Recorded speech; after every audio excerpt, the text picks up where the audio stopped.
Hello, everyone. My name is Alex. I'm the chair of the Council of Christians and Jews, and welcome to this event on Interreligious Heroes with our guests, Peter Pellach and Rabbi Fred Morgan.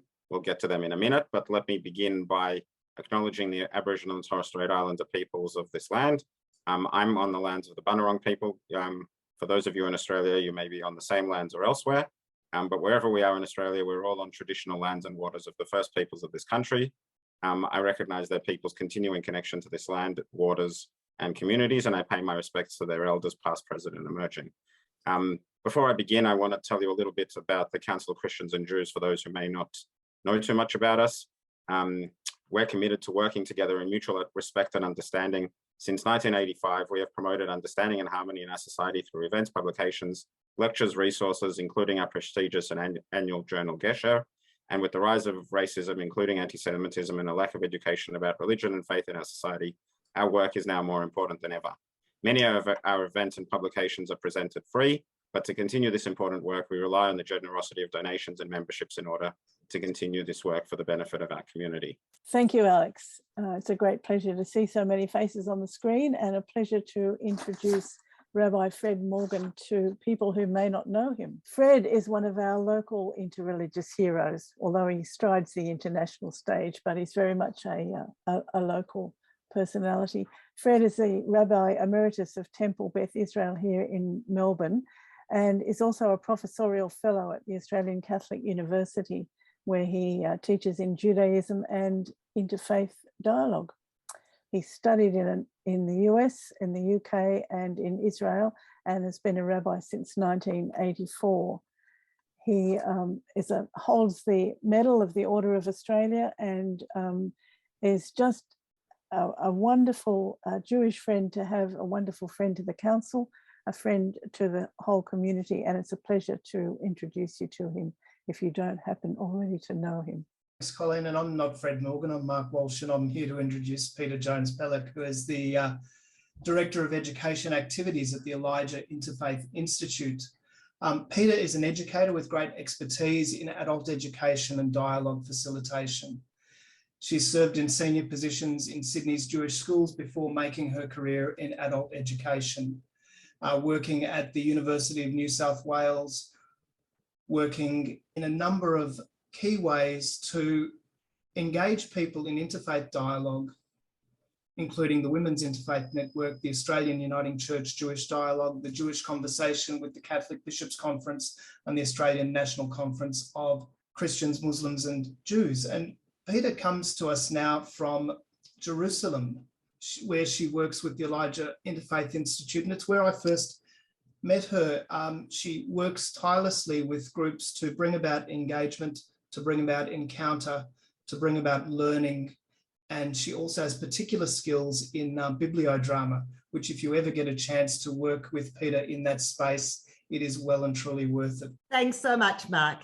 I thought that before Rabbi Fred talks about this book, Interreligious Heroes, which is the subject of our meeting today, I would just share with you it's so nice to see so many faces that I do know, but also to meet new people that when I was in Australia, as Mark just alluded to, I represented the Jewish community in a number of important interfaith dialogues, representing primarily the Executive Council of Australian Jewry.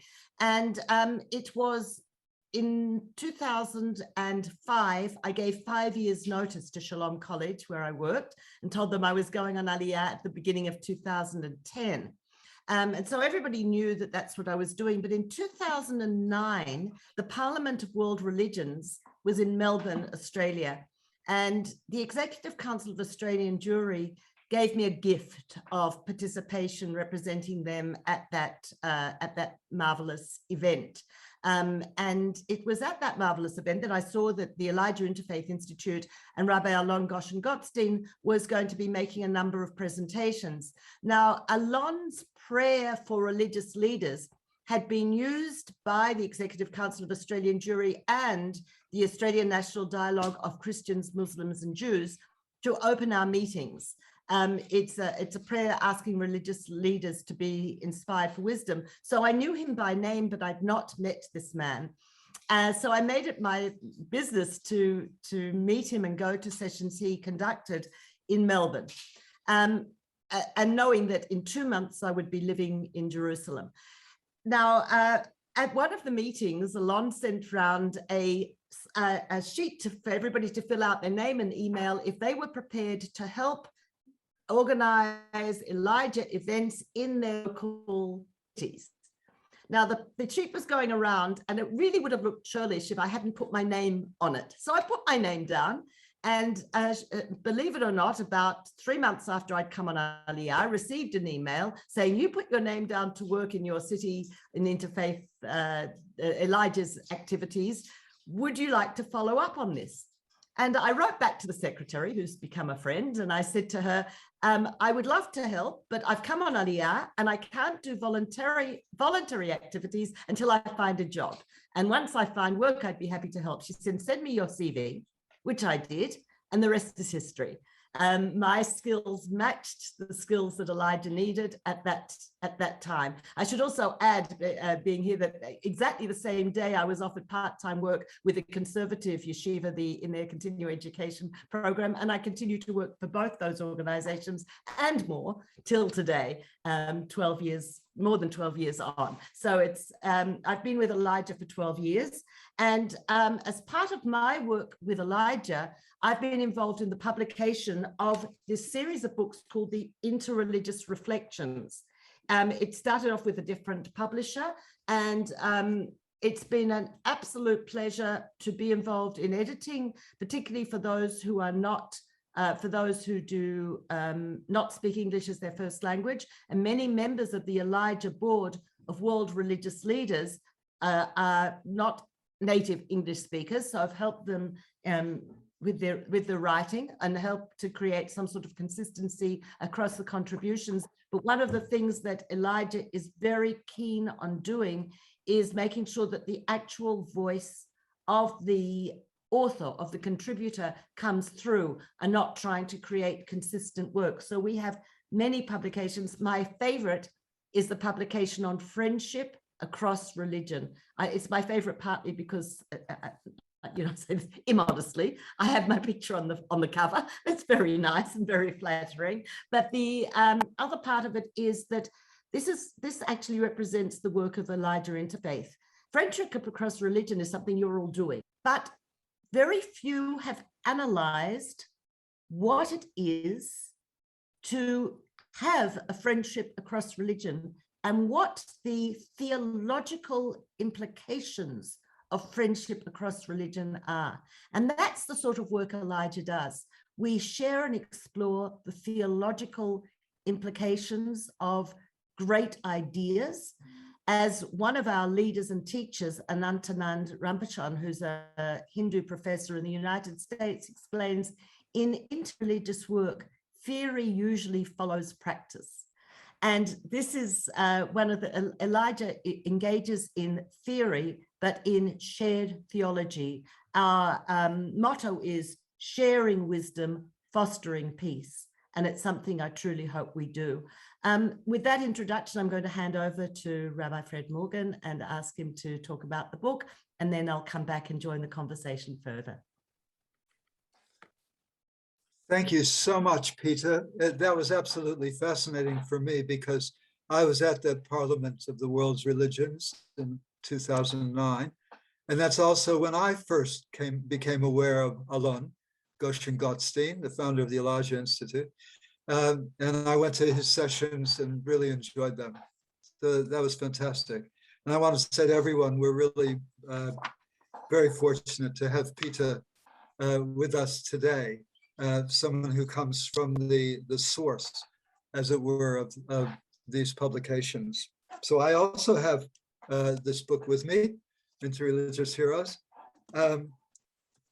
It's subtitled Role Models and Spiritual Exemplars for Interfaith Practice.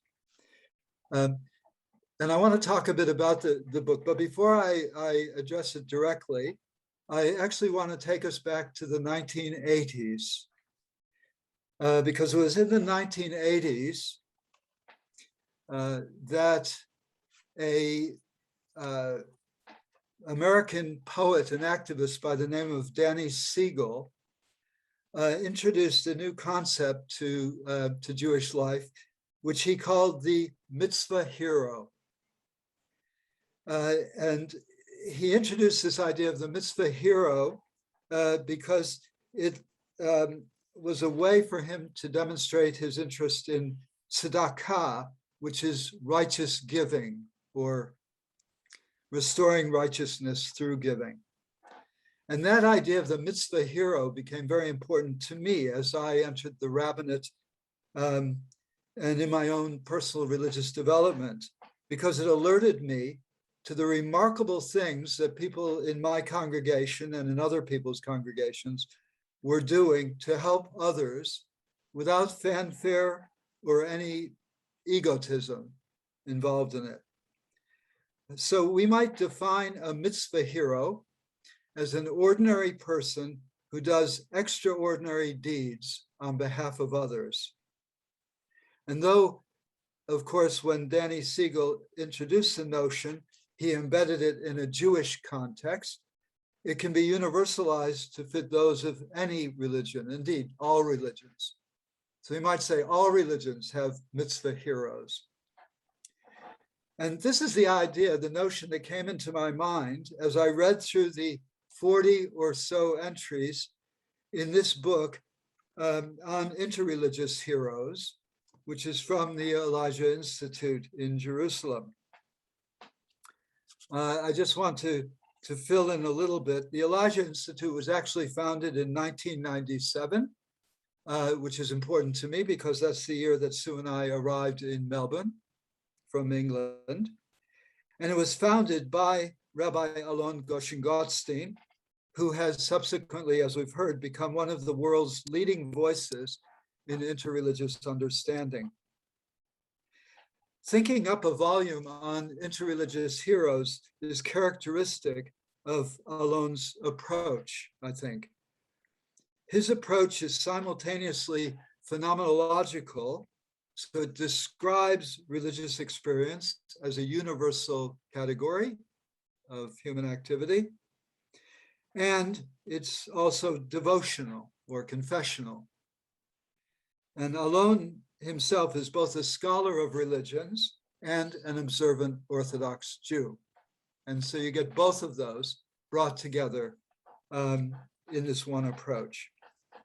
So it seems to me that the key questions asked for this book, Interreligious Heroes, which is one of a series, as we've heard, is first of all, what makes a hero in any sphere of activity? What do we mean when we talk about heroes?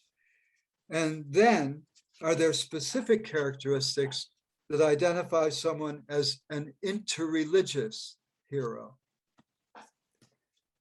Taking Danny Siegel's Mitzvah Hero as our starting point, we could say that if the interreligious heroes included in this book are not exactly ordinary people who do extraordinary deeds, then we can say in the manner that they do the extraordinary things that they do, they transcend the limitations of the ordinary. And they're thus able to influence others in extraordinarily powerful ways. Okay, so they transcend the limitations of the ordinary somehow, and that provides a powerful impetus to others to follow. And there are a number of reasons we can give to explain how it is that they transcend the ordinariness of ordinary people. At least a few of these reasons can be adduced in describing the heroic character of Rabbi David Rosen. Now, why do I mention Rabbi David Rosen, who many of us know because he's been to Melbourne a number of times? It's because this volume is in the style of a Festschrift, or a celebratory volume to honor David Rosen on his 70th birthday. So it's a big 70th birthday present for David Rosen. Now, as I mentioned, David Rosen has come here a number of times. He was a B'nai B'rith orator. He's spoken for the CCJ. He was then the president of the International Council of Christians and Jews. And he's been a guest at Limud Oz too. He was born in the United Kingdom, and for a time he was chief rabbi of Ireland. But he never developed an Irish accent for some reason. He's lived in Israel for some decades, and he's headed up many significant interfaith organizations from Jerusalem. Eloquent, elegant, and cultured. As Alon correctly observes about David, he is one of the great figures of interreligious diplomacy from within the Jewish world. Now, Jewish people internationally are not so well known as being diplomatic, but David certainly is. I'd say in his service to interfaith projects, Rabbi Rosen is driven.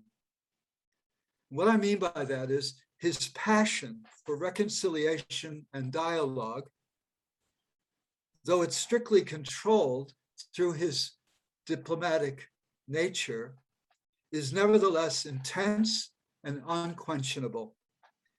And I'd argue that this kind of all-consuming passion is one of the features that transcends the ordinary, and so moves this interreligious hero to perform extraordinary deeds. A passionate drive is a crucial component of heroism for virtually all the heroes identified in this book, though, as with David Rosen, their passion is often cloaked behind a carefully modulated exterior. Similarly, for Rosen and for other heroes in the book, their passion transcends the ego. And there's that word transcendence again. Very important here, I think. So they are not egotistical people. They are selfless. And by that, I mean specifically, their goals are always far beyond the personal. They do not ultimately seek honors, or even, in some cases, acceptance by their religious peers. The truths that they follow are valued more than their personal status or desires. That doesn't mean necessarily that they're especially saintly or godly, I put that word in quotation marks, in character. They have the same foibles as all of us, and occasionally we get a glimpse of these foibles in the essays, which are otherwise quite hagiographic and not critical in a scholarly sense. So these are people like you and me, but in terms of their purpose, these heroes are single-minded. Single-minded. Though curiously, I didn't pick up mindfulness as a significant value in interreligious heroism. Not mindfulness, but single-mindedness, yes. Merely egotistical goals are unimportant by comparison. Several of the subjects of these essays have faced ostracism, exclusion, political struggle, certainly, think of the Dalai Lama, and bucking the tide of their own religious tradition in one way or another. Their egos have been buffeted in the storm, yet they continue to pursue the goal. And I suggest that's another feature of heroism. Other features which are identified by the editor, Alon Goshen-Gottstein, and by many of the contributors include the ability and desire to form interreligious friendships. That refers back, Peter, to what you were saying about the volume on friendship. Friendship is extremely important as a quality of these heroes. Respect for views not held by oneself, so respect for the other, and charisma. And I use charisma very much in the sense of Max Weber. It's a kind of a graciousness that attracts others to join the spiritual battle and form a community of activists. So that's charisma here. And by the way, you might have noticed I said attracts others to join the spiritual battle. I use the word battle quite deliberately because there often seems to be a feeling of a kind of a Manichaean dualism behind their heroics. There's a goodness in the world and there's a non-goodness in the world, and we are on the side of goodness in these efforts. Indeed, imitability, the ability of the hero to act as role model and spiritual exemplar, which is the book's subtitle, is a feature of heroism that's noted by a number of contributors. And it's really important. These figures are imitable. That is, we can follow them. We can imitate them. They're not beyond us. In this respect, the book claims that the hero is different from, say, figures like the Buddha or Jesus, who are sui generis and inimitable. By the way, by putting forward this kind of claim, we're raising a highly significant question about the relationship between the hero and what we might call the superhero or the supernatural hero. And that deserves a lot more discussion, and I hope the Elijah Institute will follow that up a bit more. And even as I say this, that figures like the Buddha or Jesus are inimitable, I know that I'm raising a very highly debated point. The Buddha, for example, said, just do what I'm doing. But how many people following him were actually able to do that? And we'll come to Jesus again in a moment. So the figures included in this book are not described simply as heroes, but as interreligious heroes. Many of them have credentials in diverse fields of endeavor, but the focus here is on their role in interfaith relations. They display not only sensitivity towards those of different faiths, but an ability to enter empathically into other faith worlds. And they do this without dislodging or displacing their own indigenous religious identities. And I think that's the key. So it's not that they start out as a Jew and become a Buddhist, but rather they start out and end up as a Jew, but somehow along the way encounter Buddhism in a very authentic nature. So there are actually few examples of radical personal transformation or religious reorientation in the book, though the point is made in a number of instances that their interfaith encounters have certainly helped them grow in expansiveness and in wisdom. So there's definitely a self-reflexive character to the interreligious encounter. It comes back to us, but how it comes back to us is a key question. Of course, in a collection of this nature, there are bound to be disputes about the parameters of interreligious heroism. Why do some people make the grade and others not? There is, for example, a whole section devoted to the theme of, quote, transforming the Catholic Church.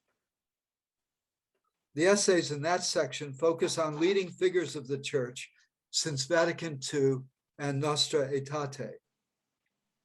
There's quite a difference between the character of those in-house essays and other essays which feature unexpected cross-religious influences.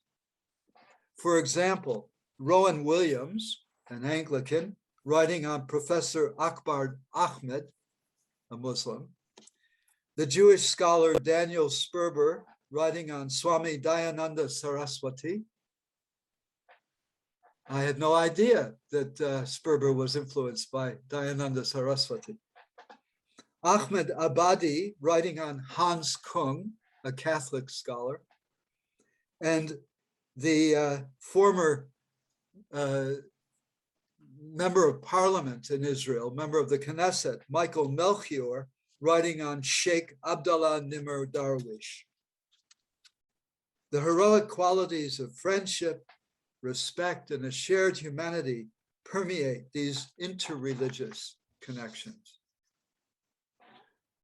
So back to that question, why these and not others? Well, the selections are largely to do with the contributors whom Alon Goshen-Gottstein approached to offer their heroes. All the contributors had to have a connection with David Rosen, who's the honoree of the volume. And they themselves display heroic qualities in their lives. So I guess to some degree, you have to be one in order to know one. Some contributors are clearly heroes in training, if you will, while others would undoubtedly have been accorded hero status in a different collection. The interplay between contributor and subject, therefore, adds an extra dimension to the story that the book tells. It's kind of a generational narrative, not just about interreligious understanding, but how interreligious understanding has developed over the past number of decades. And this aspect of the book is driven home by the fact that the opening sections of the book concentrate on spiritual precedents and interfaith founders like St. Francis, Sri Ramakrishna, Krister Stendhal, and Abraham Joshua Heschel, all extremely well-known figures within the interreligious world, but of earlier generations, while the final biographical section before the editor's conclusion, called Fathers and Children, actually identifies some significant religious dynasties from today, including, as it happens, David Rosen's own family, who are represented quite heavily in that section. And one husband-wife team is included. A hero in training, if you like, Shmuley Yanklowitz, writes on Irving Yitz Greenberg, and our own Debbie Weissman, who we also know very well here in Australia, writes on Blue Greenberg, Yitz's wife. So that's the husband-wife team. Alon edited an earlier volume in the series that Peter described to us on the concept of religious genius. And it's really useful, I think, in this context to contrast genius with heroics. Genius with heroism. One difference is that the editor introduces the concept of genius as a category of religious experience. That is, it's a concept that helps us do the academic work of comparative religion. How do we bring together different founders of religion? We can bring them together under the heading of genius, just as Max Weber did by introducing the notion of charisma. Interreligious heroism, on the other hand, is not an academically refined concept. It's very fluid and, as we might say, underdetermined. It's hard to pin down. Furthermore, as I understand these concepts, religious genius has more to do with constructing or presenting an original insight into reality. And though a community of followers and acolytes accrues around that insight, community formation is not the primary point of religious genius. Interreligious heroism, on the other hand, is less about having original insights and more about drawing on the insights of earlier geniuses in order to address the problems that face humanity in a given time. So heroism is what we might think of as a second-order category. It's more about activism than it is about revelatory experiences. So it's disconcerting, to me at least, that a few geniuses have perhaps snuck into the hero sphere in this book. For example, Chaitanya, the great Bengali Sri Vaishnava founder, and Guru Nanak, the founder of Sikhism, the Sikh religion. But it's not that surprising, given that their skills at community building and social formation were as great as their revelatory experiences. Guru Nanak was quite a genius at community formation, and so was Chaitanya. Indeed, when we think of Moses or Muhammad or Buddha, Gautama Buddha, all of whom had what we might loosely call revelatory experiences, and they also created new social organizations, new religions. And then we contrast those figures with Jesus, who, according to modern scholarship, did not himself found a new religious movement, but was just a good Jewish boy teaching a good Jewish doctrine. And we have to ask, where does genius end and heroism begin? So maybe they're not so far apart. By the way, I can again sense some serious intra-religious theological issues lurking behind some of the points I've just made. For example, I can imagine some Christians saying, well, Jesus did found a new religion. So none of this is straightforward, is it really? It's a sincere pleasure also to see the living as well as the deceased represented in a book on interreligious heroes. You know, so often these books tend to focus on the deceased, those of past generations, rather than those who are still alive. But maybe this isn't so surprising, since constructive interreligious engagement is itself largely a modern development. And people in the 1600s were not engaging constructively in interreligious dialogue. It doesn't, in fact, constructive interreligious engagement doesn't go back much further than Martin Buber, who, by the way, is one of the heroes celebrated in this book. By including so many living and recently deceased heroes, the book encourages us, the readers, to ask ourselves about our own heroes. Who's had the greatest influence on our own lives, especially in the sphere of interreligious relations? Who's brought us into the Council of Christians and Jews? Who's made this work for us? What do the readers' heroes have in common with the subjects of these essays? How do they stand apart from others? And what might I or you do in imitation of our role models and spiritual exemplars, humbly and passionately, to bring honor to their names? How can we honor our heroes?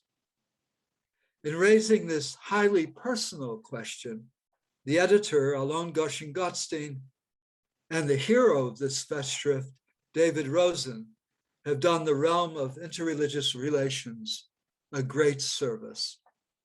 And we should all be grateful to them for being such heroes. Wow, thank you. Thank you so much. I mean, it's lovely for me to hear your response to the book, having been involved in the editing and so on. It's so exciting to hear what an impact it has. And indeed, you know, in the American elections, and we did an event on this book on Tuesday night in the United States, and in the American elections, one of the lines was, "You can't be what you can't see."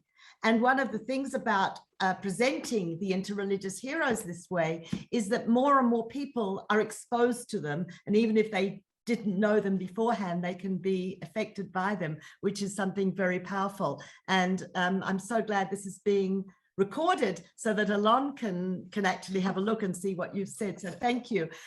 You know, it was very interesting to me that in one of your early remarks, you said characteristic. You used the word characteristic of Alon to describe this volume.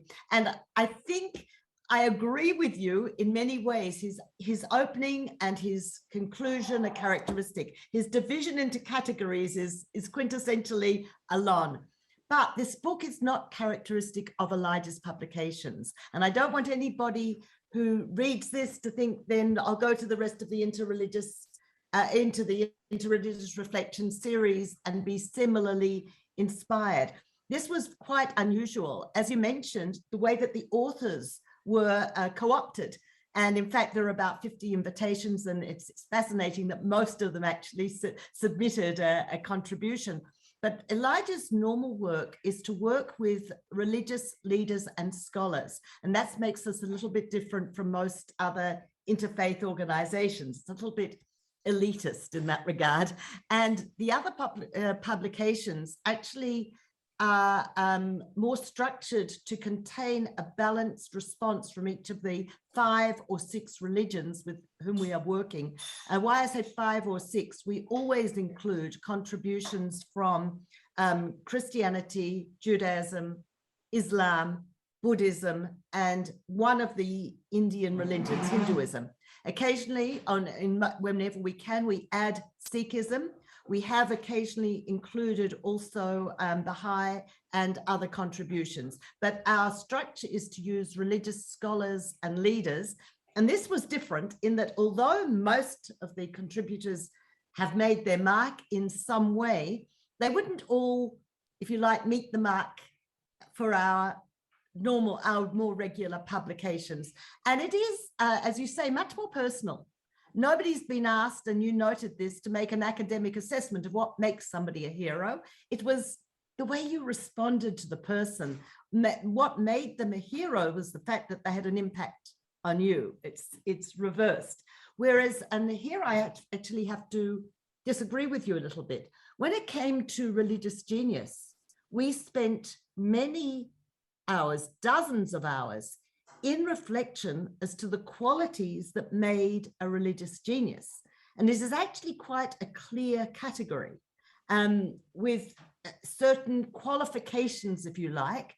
Of course, we had a lot of discussion. So if I can just give you an example, one of the things about a religious genius was their moral standing. A religious genius had to have a clean record. But then you get people, and I'll raise this because most of you will be familiar with this case, Shlomo Carlebach, who was nominated by many as a religious genius. He fitted many of the categories, but as you will know, there's a flaw. There's a major flaw. And then there were others who had flaws. For example, there was one, you mentioned, Fred, this was so fascinating to me that it was very nice to be able to include the living. But when we were doing the religious genius category, we were alerted to a problem with including the religion through our Hindu colleagues. There was a very important guru who had a major impact on the lives of many Hindus, raised them spiritually, created for them the sorts of spiritual lives that they wouldn't have imagined. But when he died, it was found that the money that had been donated to promote his work was all in his hut. In other words, and so until somebody dies, it's very hard to assess whether they reach that bar. But with a religious hero, it might matter less, because if they're having that impact on you at the time, the fact that they're flawed may not matter. And of course, we as Jews know that all our heroes, biblical heroes, are all flawed. So we live with that. It was interesting that on Tuesday night when we were discussing the book and Alon was on the call, he came to realize that he could have categorized some of these heroes a little bit differently. And it was raised, I don't remember who came up with it, I think probably Alon himself, was the concept of porous and non-porous religious heroes. Now, what did we mean by that? What was that category about? Some of these religious heroes are religious heroes deeply within their own faith. And although they teach reaching out, they're less affected by what comes in. Whereas other of the interreligious heroes have actually changed their own lives because of the encounter with the religious other. And it's a very interesting question for those of us who are engaged in the world of interreligious dialogue and communication and encounter. as to how much we are porous and ready to have the impact of other religions on ourselves. And it always, as Fred, I know you attest to, and I hope I do too, our interreligious encounters strengthen our own religious identities. We know that if we come in with those identities, but we also, in Elijah's work, we are prepared to be porous, to let the religions of others touch us and impact it. And it's very interesting that not all these interreligious heroes were like that. I also have to suggest to you that St. Francis of Assisi actually in some ways promotes interreligious work in a world of Christianity that doesn't. Somebody put in the chat, David Cohen put in the chat, the quote from Jesus in John's Gospel that as I have loved you, so you must love one another. But you will be aware that Christianity historically did not encourage interreligious friendship. It encouraged conversion. That is, and it discouraged connections with those who were not Christian for fear of negative impact. And that is true certainly of Judaism. It's certainly true even of Buddhism. The quotes that you had to recognize the barriers to interreligious friendship and to be open and honest about them, that is part of a true dialogue, to recognize within your own religions the difficulties that your own religion places before in front of the encounter. The obstacles that it puts in front of the encounter with the other are an honest and true encounter with the other. And some of the interreligious heroes actually grapple with that, and some of them don't. The other thing that I needed to comment, because you made the comment about people writing about those from religions of other faiths, and that is, it was really fascinating to me. There are actually 9 authors in the volume who write about somebody other than their own faith as being their interreligious hero. And what was fascinating to me is 3 of the 9 who were influenced, the heroes, are Muslims or non-Muslims. And there's no other religion that has that balance. So it's, again, just fascinating to know. But I might make this comment finally before we open up for further questions. You may, Fred, want to address something to me, and others may want to too. But one problem for me, it's obvious I'm a woman. Since I have joined the Elijah Interfaith Institute, my campaign, some might like to use the word crusade, but my struggle has been to have more women represented on the Elijah board of world religious leaders, which when I entered, there wasn't even a consciousness of the discrepancy, the enormous discrepancy. So I raised the consciousness 12 years ago when I arrived, and have been struggling ever since. One of the things that Alon has correctly pointed out is the barrier is not so much in the world of interreligious work, but it's in each religion. Women simply haven't risen to the head. And if you're dealing with a board of world religious leaders, it's up to each religion to define who their leaders are. And unfortunately, women have not been prominent in any of the religions in which we work. And in some cases, there are clear barriers. On the other hand, one of the things that we agreed on was that if you expand the definition of religious leader, particularly to include those more engaged in education, then you automatically increase your number of women who are eligible to be considered as religious leaders. And we've been working to do that. But the other thing with this volume is that this was open, and it's true, it was colleagues and friends of David Rosen, but still in this volume, we have a very serious problem with women, both as contributors and as acknowledged heroes. We only have 9 women authors of the 43 published authors. It's true a few more were asked and didn't contribute, but 9. And there are only 5 women who are actually called the religious hero. 3 of them are by the women. So if you do the math, you say 1/3 of the women put women as their interreligious heroes, and 2 are by men. So do the maths, it's a tiny percentage of men who hold women as their interreligious heroes. So the issue of the absence of women in this volume is something with which Alon is aware, partly because I don't let go. I'm a tenacious dog on this issue, but partly because it reflects something about us. And one of the things is Council of Christians and Jews, Debbie Wiseman, whom you mentioned, was the president. It has been a very egalitarian organization in that regard, with women at the helm.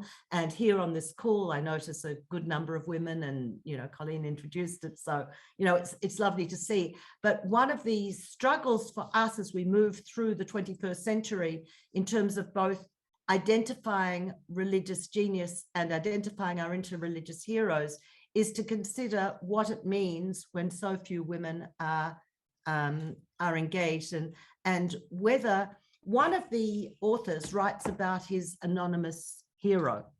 I want to tell you that I'm going to mention it on this call because many of you will know it. I realized Josie Lacey is one of my interreligious heroes as the founder of the Women's Interfaith Network and in Australia. And the Women's Interfaith Network had a profound effect on me in the way that I engage in interfaith work. So I think that maybe rejigging a little bit the way we think is a very healthy thing. So I put this challenge out as well before we move on to further discussion about the book. Just wonderful, Peter. Thank you so much. We want to open it up to questions, of course, and comments from everybody. And you've focused on a few things I just need to pick up on, mainly to really reiterate them. I was also very aware that women were underrepresented, and I assume that's because women up until quite recently in the major traditions just haven't been given enough opportunity. It does strike me in Hinduism, you have a number of women saints and gurus and other figures they could have nominated. When I read Debbie Wiseman's piece on Blue Greenberg, she actually stresses this, doesn't she? That one of the ways in which Blue is her hero is because she opened up the possibility of a woman having a really profound voice in both within Judaism and interfaith work as well. I have to pay huge respect to the Elijah Institute. I think you're unique in what you do, certainly within the Jewish world, and maybe internationally. The way you bring together representatives of the different religious traditions to speak to one another is extraordinary and very, very heartening in many ways. Because I see people, otherwise I would be surprised to think that they're actually talking to people outside their own religious traditions. So you're really breaking boundaries there. And I have to point out to everyone that Alon Goshen-Gottstein is not only a leader in this field, but he's published some quite important stuff on a material on Hinduism, and Hinduism from the Jewish perspective as idolatry, or is it idolatry? What does that mean? And so on and so forth. He's really opened that up for us. Instead of just making assumptions about Hinduism, he's actually explored it. Another is Alan Brill. He's also done that. But there are very few people, Jews who study Hinduism in that way, from within their own tradition. So another word that hasn't been mentioned, it goes along with your porous, non-porous dialectic, and I really like that, is the word authenticity.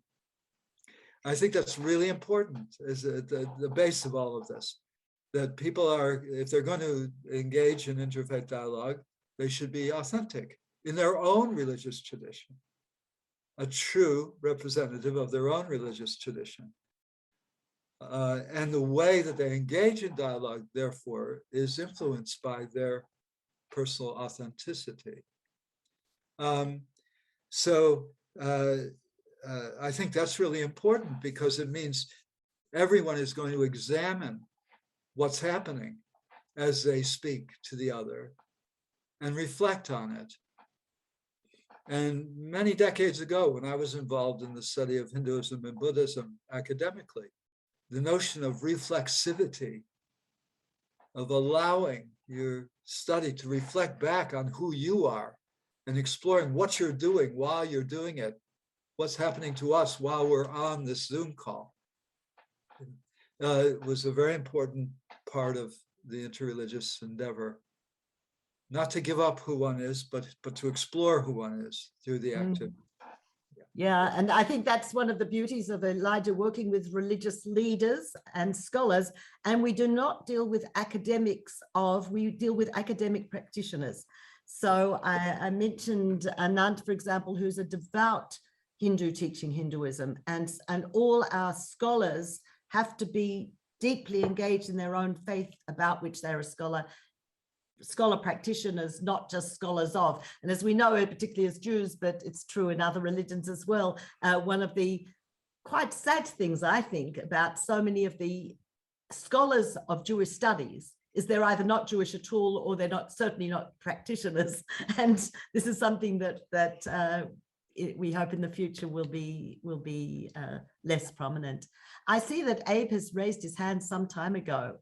Sure, let's go for questions. Thank you all. What an amazing, amazing hour this has been. Fred and Peter Kolokovat. And Peter, lovely to meet you through the screen yet again. Yes, you mentioned the Parliament of World Religions, which I had the honour of being on the production committee of, and getting the Dalai Lama there for the closing ceremony. So much interconnection. So my key question, actually, because I'm not actually familiar with the publication. So Fred, maybe you made a lot of reference in your earlier remark about the definition of hero and definition of the various words. I'm not clear, only because I haven't read it, is the extraordinariness that is described in the chapters, obviously Peter could answer this as well, is it clearly referencing the heroic and extraordinary nature of the interfaith dialogue element of those heroes? Because we've talked about their morality, and Peter brought the example of Shlomo Kalibach, and just an aside, I was highly influenced in my Judaism by Rabbi Hershey Walsh in Melbourne, who was running Hamakom, which evolved into Shira Hadasha, and he was regarded as a disciple of Shlomo Kalibach, and then he was found to be, perhaps some would maybe use the word flawed without going into detail here as well. And a lot of us in Melbourne were quite influenced by him. So I want to know where that line is for particularly alive people, because I saw your distinction before, between the morality factor and the intercultural or interfaith heroics. And the specific question was, does the book in its pieces, does it really highlight the interfaith element, or is it these people are interfaith heroes, but they're highlighted for their general life? So, and maybe Fred, I can come around and borrow it. I haven't, or maybe it's at the library. Thank you. You would be most welcome, Abe, to come around and borrow the book, or even buy a copy. Yes, maybe at a discount. Yeah, Mark, maybe this is a good time to put in the chat the discount code. Yeah, so you'll see that there's a discount code, and if you use the coupon code Elijah Interfaith, you can get the book at half price, which really makes it quite a bargain, I must say, because you're getting a lot of print for that. Abe, as so often, you've really hit to the core issue here, I think. It's a core issue with regard to both heroes and geniuses. And I alluded to it a number of times for example, when I said they're human like the rest of us. They have foibles like the rest of us, and occasionally you get a sense of that from what's written, but not so often, because that's not the point of this book. And Peter certainly refer to that as well in the figure of Shlomo Carlebach, but there are so many others we could name, alas, today. And I don't have an easy answer to that. I think this is one of the questions that is a perennial. It will go on through everyone's consideration of such figures. I recall not too long ago, I had quite a friendship with a Hindu guru, Swami, here in Melbourne. Various issues were raised about his practices, and it throws everything into a different relief, and that's a sad thing, because many of the people who found their life's meaning through being part of the social network formed around that person, then have that whole network shattered. So it's not just a moral question. It's even broader. It's a social question. It's a question of identity. It's a question of how you spend your life, and you've invested yourself very often as a follower of someone or some system. You've invested your life in something. What happens when that's threatened? Perhaps I can, I'm sorry. Please. Yeah, no, go ahead, Peter. Perhaps I can make a distinction here between the religious genius and the interreligious hero. According to our categorization of religious genius, the person had to be free of those moral flaws. They excluded themselves from the category if those moral flaws were discovered. And as I mentioned, that might be a problem with dealing with calling anybody who's still alive a religious genius, because we just don't know where it's going. But for this volume of Interreligious Heroes, it was the influence the person has had on you. And it could be that somebody who is even known to be significantly flawed could still have led you along an interreligious path. And yes, Abe, with regards directly to your question about the interreligious aspect as compared to the other aspects, in this volume, it's the interreligious aspect that was the question. How has this person helped you? Aaron, could you just, where is it? My phone has this thing that it decides at 8 o'clock. I need to know it's 8 o'clock. Unless you turn it off, it just keeps going. Not disturbing us, Peter. Oh, good. So the interreligious element was emphasized in this volume, and sometimes that person was also the exemplar for other aspects of the person's life. So, for example, you mentioned Debbie Wiseman and Blue Greenberg. Blue Greenberg was a great influence on Debbie in many ways, including thinking about her feminism, but she also introduced Debbie to the world of interfaith dialogue. Guru Nanak, who you mentioned, of course, and I don't think it's appropriate for us not to have mentioned here today Thich Nhat Hanh, who, because he passed away so recently, who was mentioned by Sally King, who is actually a scholar of Buddhism, who is herself a practicing Quaker, and a very deeply committed religion, Quaker and Buddhist practitioner. And he influenced so much of Sally's life. So she remains a Quaker, but she has Buddhist practices as part of her life because of him. Now, you can call that interreligious, but that's not the, for her, it's much more than the interreligious element. He was an exemplar in his interreligious relationships as well, and she learnt that from him, but he was a greater influence. Thank you. I would like to say that I'm not sure about the moral quality of the genius. To my mind, that's probably buying into what religions say about themselves rather than trying to find a neutral category. Yeah. The reason why I say that is because we're talking about people who are also acting in a specific role, okay? But people are always flawed. If you accept what I said about everybody having foibles, we're all flawed. And anyone could at any time point to the flaw in us and say, well, you know, they're not worth following. That's not what this is about at all.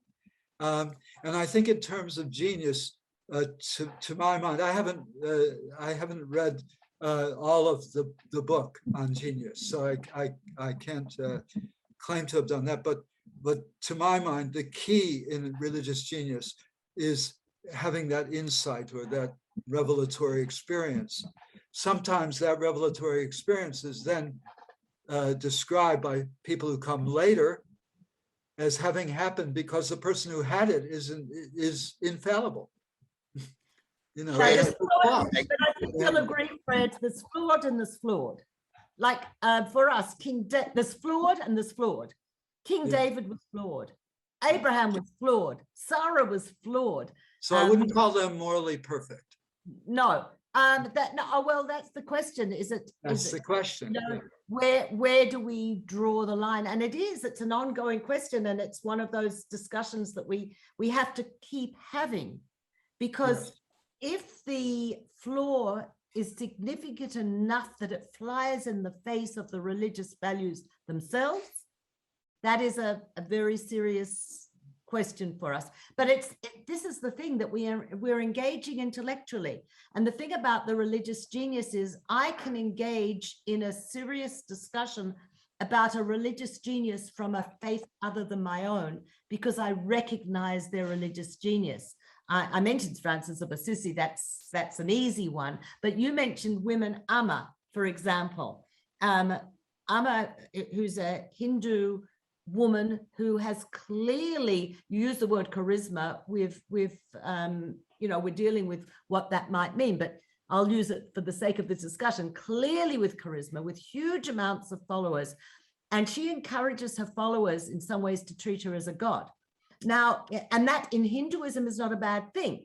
No. From Judaism, it's a bad thing. What do we do with that?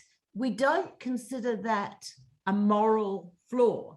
It might be something that's difficult for us, but it's not a moral flaw, because within the context of her own religious tradition, that is not only acceptable, but a way of enabling people to become spiritually elevated. So these are questions that we struggle with all the time in the world of dialogue and engagement. Agreed. Absolutely. I'd like to both of you for 30 seconds. First of all, you've fully answered my question by leaving me with a few more questions in the very Jewish way.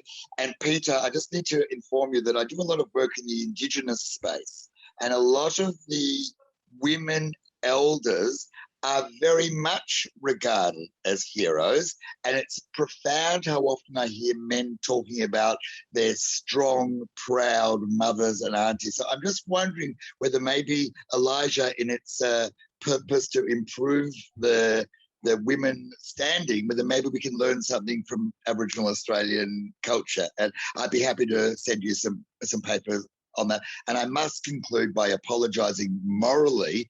I may have made a very grave error in my remark of actually referencing a name of somebody in Melbourne and a shul, and I can do nothing but apologise if I've been offensive in that regard. I'm sorry. Thank you. I will say that one of the things that Elijah is quite limited by is that we engage with religions that have a textual base, because a lot of our analysis is textual based, which tends to exclude a lot of the religious traditions that are not yet, at least, textually based. And it's interesting, we know Judaism always had a text, but our oral tradition is now also part of our textual basis, and it is possible that at some time in the future, because we deal with our sources, with our religious sources and texts as the primary mode of discussion. So it doesn't mean we can't learn. Here you go. Doesn't mean we can't learn from those religions which aren't textually based, but it does mean that at the moment we don't have a way of engaging more fully in the full exchange of ideas when we're looking at each other's scriptures, which is a huge part of what we do. So that's just really interesting. I also need to comment on the comment that Ron put in the chat about women as a group. I think and 100% I'm a great fan and dear friend of the Sisters of Zion, and you know I consider the sisters here my sisters, and it's true that often with women it is women as a community who are having an impact. It's also women as mothers who are having an impact, as has been mentioned, and it's women who choose to be anonymous who are having an impact. In Jewish tradition, and I'm sure Fred will back me up in this, the whole world of Midrash, no women are ever mentioned as authors, but it is entirely possible that many of the Midrashim were told by women and even perhaps written by women, but their names are not there. And this is a problem across the world. And yes, Colleen, you're absolutely right. The text is perhaps the country, but we can't share that experience. Can I share it? Do we have time, Mark? Can I share a little anecdote that reminded me here with Colleen's comment? As was mentioned when Mark introduced me, I was one of the founding members of the Australian National Dialogue of Christians, Muslims and Jews.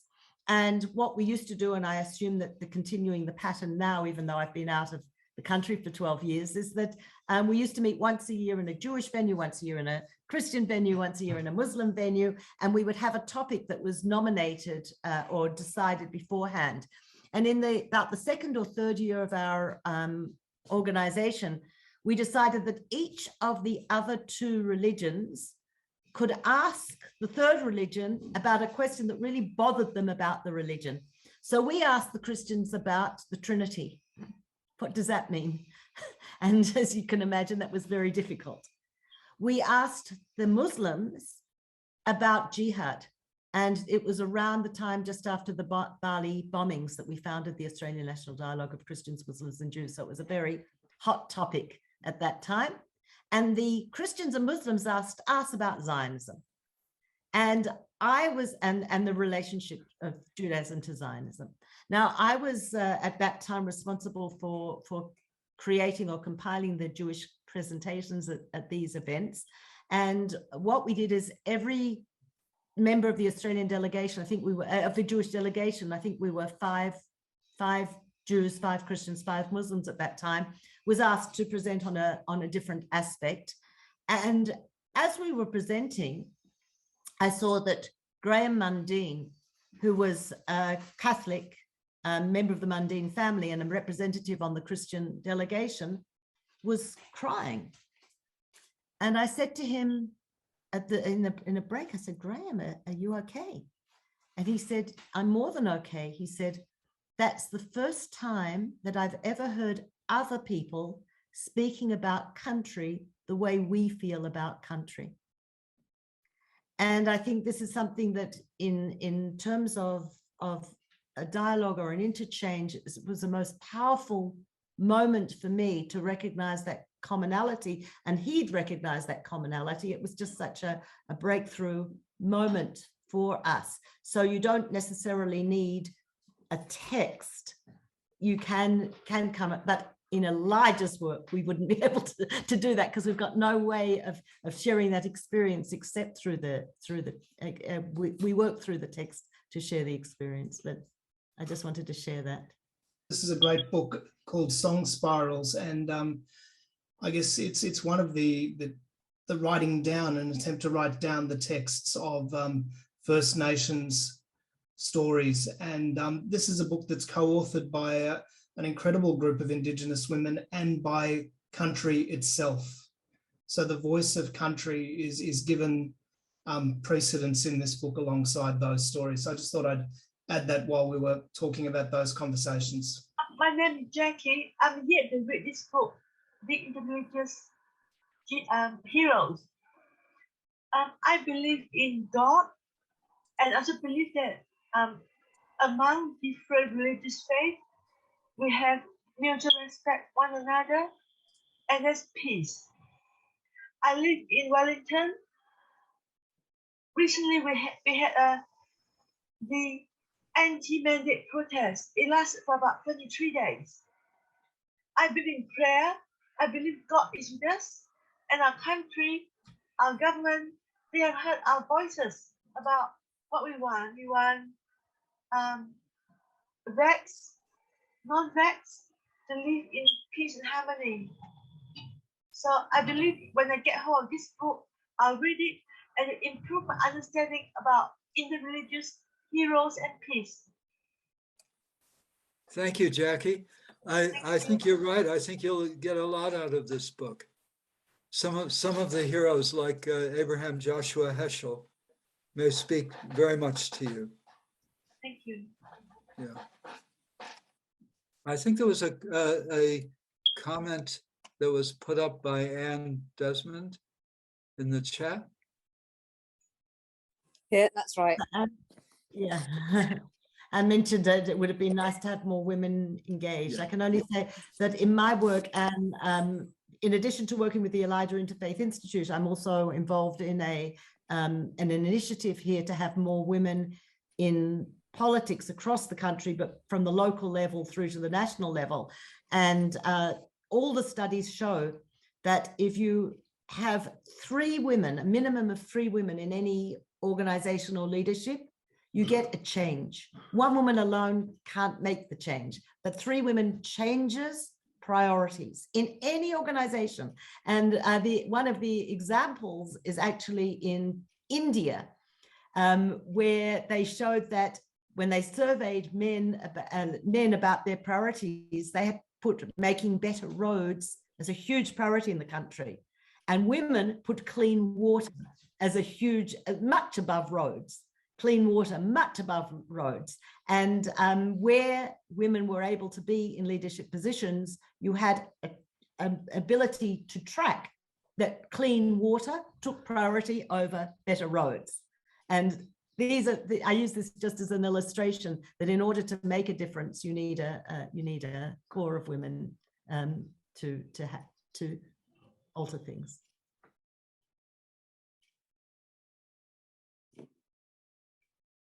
Fred, you're muted. Yes, I see that there's a comment by Ron Hunig about the definition of religion, but he is specifically in this context. He says he participated in a discussion with the International CCJ, where we wondered about the role of Greta Thunberg as a prophet. And I was struck by the fact that the word prophet is not used in the vocabulary of this book. I'm sure very deliberately, because the notion of a prophet comes within certain religious traditions, but not in others. And it's sometimes hard to find a synchronicity between them, a coherence between them. But I just wonder, Peter, whether you have any thoughts on that, the use of the word, well, prophet or hero for people outside of the established religious traditions. Look, certainly there are people, and there are other books and in the secular world that also use the word prophet and redefine it according to there's books in economics that talk about prophets too, that really are not in the religious realm. Look, there are definitely people outside religious hierarchies and maybe outside organized religions who can be heroes and impact on our religious and interreligious life. It's just not our work. It's not that it's not important. And Greta, it was very interesting because I was at and also at a discussion, it wasn't ICCJ, but also at a discussion where we were asked to think about who were the people who were impacting the world at the moment. And Greta's name came up there again, and that she doesn't come from within the world of religion, and therefore she's not going to be part of Elijah's work, but it's fabulous that other people are discussing. I see Susan has had her hand up for some time, so maybe she wants to join the conversation. Yes, look, first of all, thank you so much for your fascinating presentation. And I've just tried to order the book, and it looks like a fabulous read. I just wanted to make the comment about being an anonymous interreligious hero in daily life.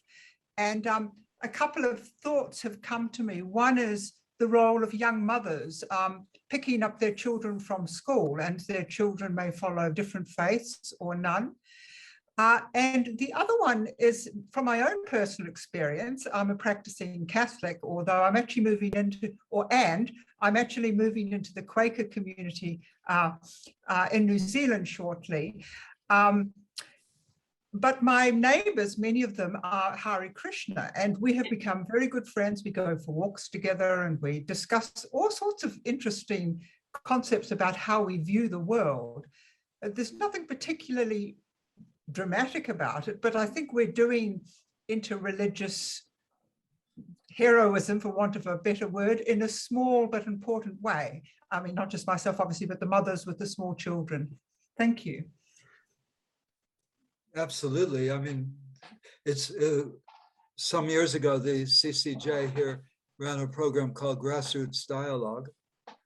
And the idea behind that program was to take ordinary Christians and Jews from the communities, not their leaders, to train them up a bit, to talk about their own experiences and what their religion means to them, and then to go into other people's places of worship and talk about it and present to them.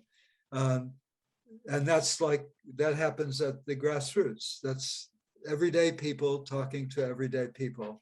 That's ultimately, I did feel, as Peter mentioned, the word elitist about the book in passing.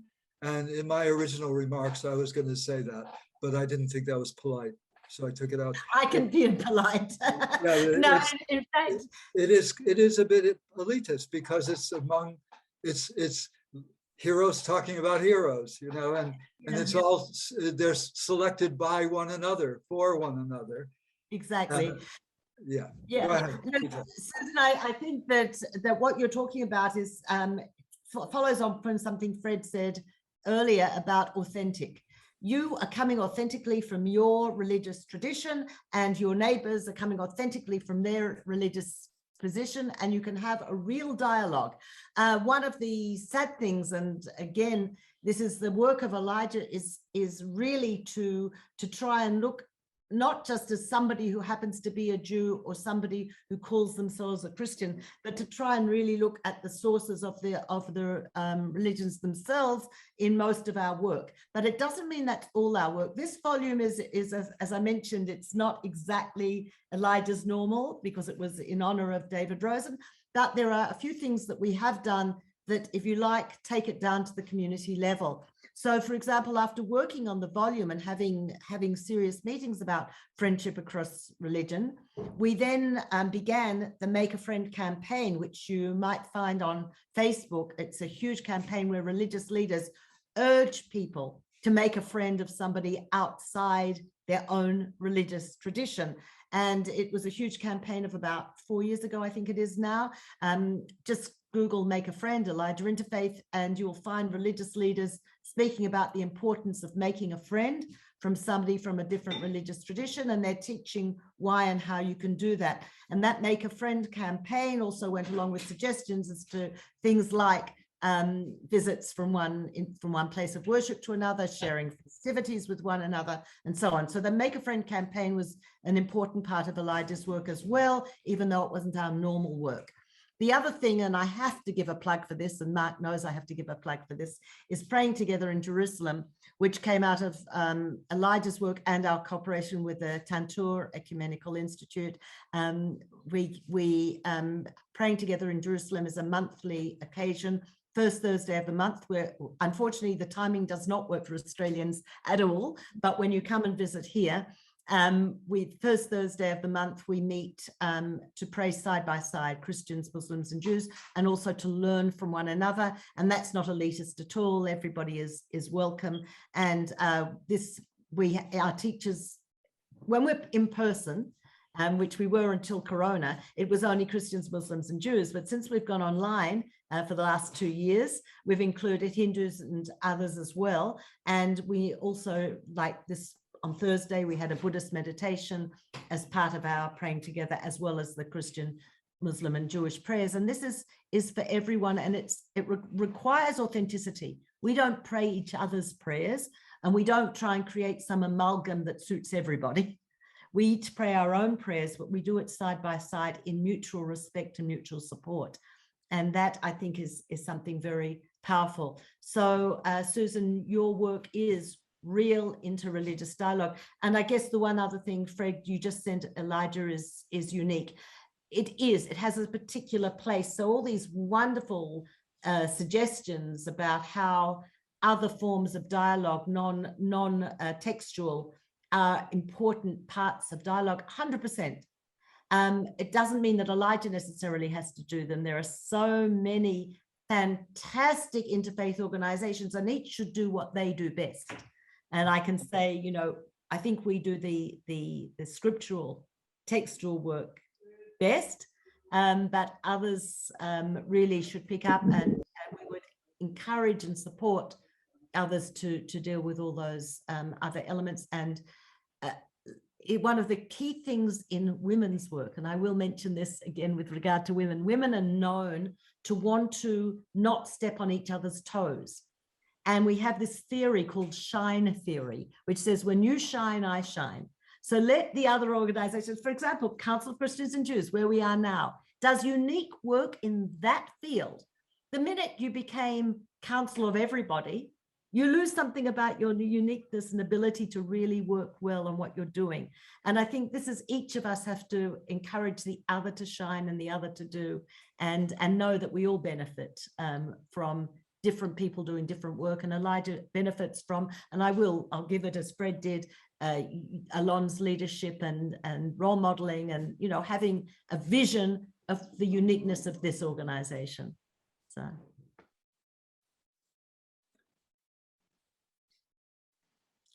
Well, thank you. What a rich and wonderful afternoon we've had today. I can't be the only person here, I think, who's been not only introduced to the book, but introduced to the work of the Elijah Institute.